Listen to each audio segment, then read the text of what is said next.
在日本秋叶原的旁边有这么一家店，一家很异类的拉面店，好辣，但它从早到晚都在排队，就是鬼金棒。很多来日本的朋友可能吃过，他们家真的很辣，就是伊兰的那个20倍辣，在他面前可能就是微辣。还有营销号说它是全世界最辣拉面，我说啊，无语。所以我们今天就来挑战一下，为什么2023年了还有人挑战这种东西？没话说，可以不更新。糟了，他家有很多分店，但我们来的是本店，真的很多老外。那其实我们也是老外，我从来没点过加辣版，今天就挑战这个。他们家真的是非常的挤，巨挤无比挤，店里有点千与千寻开场那个意思了，整整齐齐一起缩面，我感觉我们都要来了。它上面的那一瞬间，还有点漫画照进现实的感觉，红的发亮的汤底，是块叉烧，无论放在什么店都是相当炸裂的存在。他家的豆芽和料都是现炒的，主要他就是在我面前炒。这是我旁边美女点的致死量的香菜。成都人只要看到这种红油色啊，它的多油会不停的分泌。有些人吃面是先喝汤，有些人是先吃面。我先吃玉米笋，你拍短视频的就知道跟别人不一样是吧？好辣，就算再辣，我们也要吃一口汤。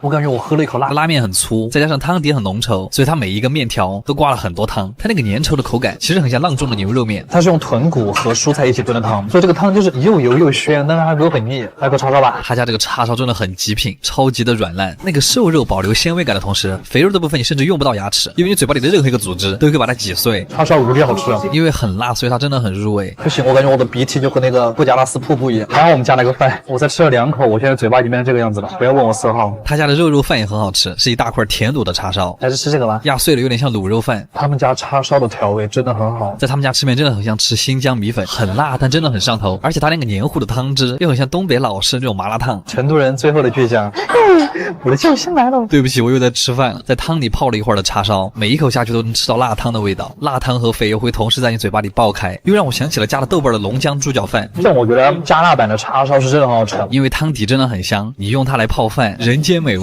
汤底的豚骨和蔬菜的香味会被米饭衬托出来，这是面条办不到的事儿。总之他们家真的很好吃，对得起这个名号。但是你不要作死，普通辣或者不加辣就可以了。阿基推荐指数8分。最后如果你也和我一样点加辣版，那我觉得这件事情真的太卡哇伊了。日本和牛身上最贵的那块里脊肉已经可以卖到普通牛肉价格的100倍，那为什么这么好的肉日本不出口呢？真的很无语。你装什么？又到了吃牛肉料理的日子。今天我们去了这家店，终于不是烤肉了，他家是高级的和牛料理，用的也是每天泡温泉喝着中药长大的牛，感觉主打的是一个生化的概念，但还是比海里的那些要安全。虽然这些牛活得比东京人还精致，但最后还不是进我嘴里。又来到熟悉的麻布十番，经常会在这里偶遇日本明星，服务员会提前站在街上等你，然后把你领到楼下。这么高级，但是只有6个座位，菜单是放在信封里的，虽然很可爱，但是有点土。狗们开始吧。第一道前菜就是各种小盘子，像是小时候玩的过家家，但是又很像过桥米线，就是一种想拿米其林但是没拿到，但还是要把仪式感做足的倔强。不是我今天怎么攻击性这么强啊？腼腆一点吧。它是一道可以自由组合的打牛肉，根据自己的喜好做好馅儿，放到饼干上，有一点像吃taco，过桥taco。就是当鱼子酱加上那个鹌鹑蛋的蛋黄之后，味道会变得更香醇。每一道菜用的餐具和盘子完全都不一样。低温慢煮的和牛配着番茄的味道，像是吃火锅的时候的鸳鸯锅里的清汤锅，但是它有很多小心机，淡淡的牛油香味和柚子柠檬意外的很配。我现在感觉和牛跟什么食材都很配。这个小小的章鱼里面是包了馅儿的，像一个章鱼版的小饺子。里脊肉里面包的是芦笋，外形看起来有点像一个江浙菜，九转大肠。它下面那个酱是甜蒜酱，所以它更能把牛肉的味道激发出来。这家店虽然很高级，但就是上菜太慢了，菜是一杯鸭汤，就只有一杯鸭汤，高脚杯哎。第一次用这种方式喝鸭汤，好高级啊！它是有点辣卤鸭汤的感觉，但还是有脂肪的甜味。这是一个可爱的带着小熊图案的和牛三明治，它因为把黑松露做成了蓉，所以现在整个餐厅都是汽油的味道。它像是和牛三明治版的费列罗，里脊肉嚼起来就是很软弹。牛里脊真的太脆了。接下来是个甜品，黄油芝士蛋挞。他们家的盘子怎么这么好看？因为都是定制的，比这个菜的设计还好看。它外面那层像麦当劳甜筒的脆壳，但里面比较接近榛果巧克力的味道，又像是在吃水果塔。哇，这个菜很像是砂锅版的花椒鸡。这个据说是当天一艘船里捕到的最好的海胆，就会运到这个地方来。一勺下去，你都能感觉到满满的胶原蛋白，里面有一个很嫩的大块海胆。它是肉海胆，嚼起来像肉。汤底有点像西式版的土豆泥，像是鸡汤和鱼汤混合起来的味道，但是那个粘稠的胶感又很像老马蹄花，真的很鲜。他用的这颗海胆感觉比北海道的海胆还好，所以它真的很贵。刚才的那一口海胆真的很惊艳，我第一次吃到脆的海胆。主菜用的是里脊肉最中间的那个部位，因为炭烤，所以在嘴巴里嚼的时候会有柴火的香味。你会感觉那个柴火味会把和牛更野性的那个味道激发出来。我发现好的牛里脊会有种特殊的口感，像是阳光玫瑰青提的那个感觉，外面嘎吱嘎吱的，但是里面又很嫩，骚骚的，我喜欢那个骚味。荔枝冰是用来清理口腔的，因为下一个菜是碳水，它这个牛肉饭里面还加了鱼子，土锅煮的米饭真的最好吃了。刨饭的时候还能感觉得到鱼子在嘴巴里面爆破。跳跳糖和牛饭吃到一半会往饭里面泡茶，比较传统的日本吃法，但它那个茶闻起来有点像兰州拉面的汤底。最后是一碗迷你冰粉和冰淇淋，吃完之后还会给你做一个小饭团，生怕你吃不饱，但是确实没吃饱。他们家真的很精致，吧台非常漂亮，很适合约会。阿基推荐指数7.5分，卡哇伊#内敛，卡哇伊在日本待了4年，至今没有找到比国内肯德基好吃的汉堡。这一次回国本来准备了很多餐厅，结果走到肯德基门口我就不行了。哇，很早之前我就想挑战1日3餐都吃肯德基啊，没有人想看这种挑战。总而言之，小时候要拿奖状换的汉堡，今天我们终于可以随便吃了。你好，我在这儿直接点餐可以吗？我想要个那个芝士芝芝嫩牛堡。都说北上广深不相信爱情，但是可以相信汉堡。第一个点的是他们家的新品，它里面加的是车打芝士酱，揭开面包的那一瞬间，你就能闻到芝士浓郁的奶香味，真的不夸张。还是肯德基的味道是最香的，芝士都已经溢出来了，直接来吧。这一次里面是2片很厚的牛肉饼，再配上那种融化到流下来的芝士，这一口真的很有分量。哇，真的绝了！不是这种10块钱出头的汉堡，肉饼怎么这么嫩？它肉里全是汁水。这次的肉饼可能是我在肯德基吃过最好的一次肉饼。一个汉堡根本不过瘾。这个是芝芝双层嫩牛汉堡，它这个有2种口味，一个是经典美式，一个是烟熏辣椒。这个也是双层肉饼，和刚才的一样，它的肉饼也是很嫩的那种。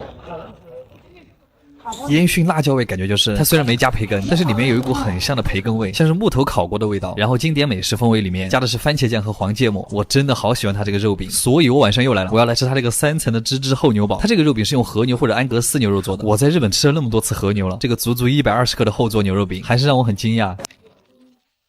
3层牛肉饼爆浆的油脂，加上培根的香气，还有酸黄瓜的脆爽，真材实料就是不一样。可能在日本100-200一个的汉堡吃多了，回国碰到肯德基这种连续7天全场牛堡立减10元的活动，真的想连续1周都吃汉堡。10块钱出头就能吃到多汁双层的牛肉汉堡，20块钱出头就能吃到和牛或者安格斯的厚牛堡，所以还是很羡慕北上广深的。不仅这7天能够12块吃到芝士芝芝的牛堡，而且以后还会常驻，随时都能吃到了。这次肯德基实是把性价比拿捏了。总的来说，这次的3个汉堡都很好吃，回国真爽。阿杰推荐指数9分，卡位儿。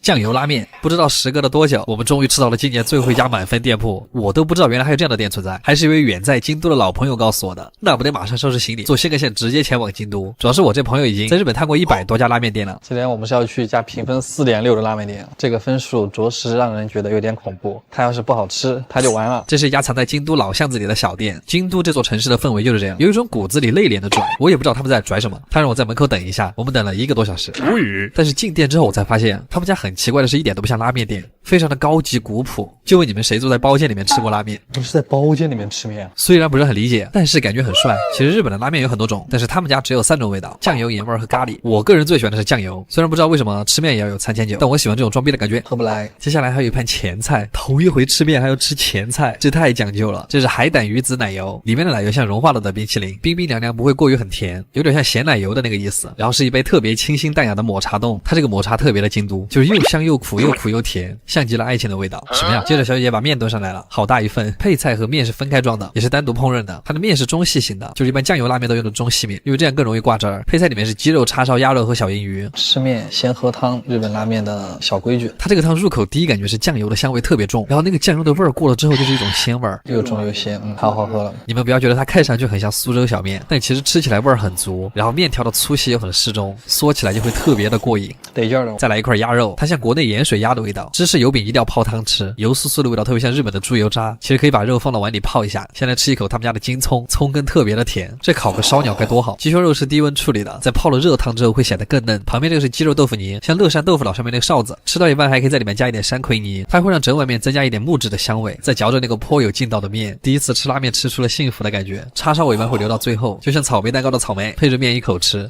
我就是碳水之王，特满足，特满足。其实这么好的体验也没吃多少钱，比我们之前吃那个1万1碗的好多了。也特别佩服他们家精心设计过的仪式感，果然只要专心在做好面这一件事上，做出来的面确实很极致。阿杰推荐指数10分，卡威尔真好吃。